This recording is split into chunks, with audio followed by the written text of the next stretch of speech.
Hello students, let's see this question.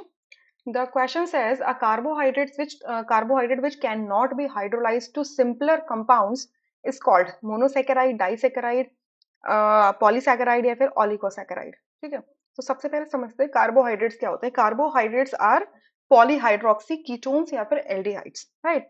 सो ये hydrolysis के basis पर कार्बोहाइड्रेट्स का अगर बिहेवियर हाइड्रोलिसिस के बेसिस पे देखें तो तीन टाइप का आप देख सकते हो। पहला होता है मोनोसेकेराइड्स, जिसको मैं शॉर्ट में स्पेलिंग लिख देती हूँ। ठीक है, मैं इसको यहाँ पे MS कर देती हूँ। ठीक है, मोनोसेकेराइड।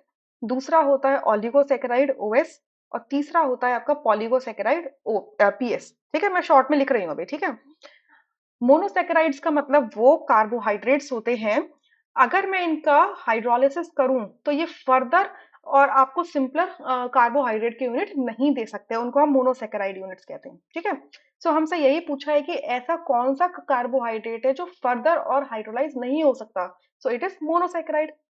ठीक है, ऑलिगोसेकेराइड्स क्या होते हैं, जिनकी हाइड्रोलिसिस पे ये 2 से लेकर 10 तक, 2, 3, 4 में भी 5 में भी 10 हो सकते हैं, 10 मोनोसेकेराइड यूनिट्स रिलीज कर देते हैं, उनको ऑलिगोसेकेराइड्स कहते हैं। ठीक है, तो ऑलिगोसेकेराइड्स तो नहीं होगा इसका ऑप्शन। और ऑलिगोसेकेराइड के अंदर अगर 2 यूनिट रिलीज हो रही है तो उसे डाइसेकेराइड कह देंगे, 3 होंगे तो ट्राइसेकेराइड कह देंगे, तो डाइसेकेराइड वाला ऑप्शन भी रूल आउट हो गया। पॉलीसेकेराइड्स क्या होते हैं, जो एक large number of monosaccharide units release कर देते हैं, उन्हें हम पॉलीसेकेराइड कहते हैं। सो अगेन थर्ड ऑप्शन नहीं हो सकता, only first option is the correct answer, rest are incorrect.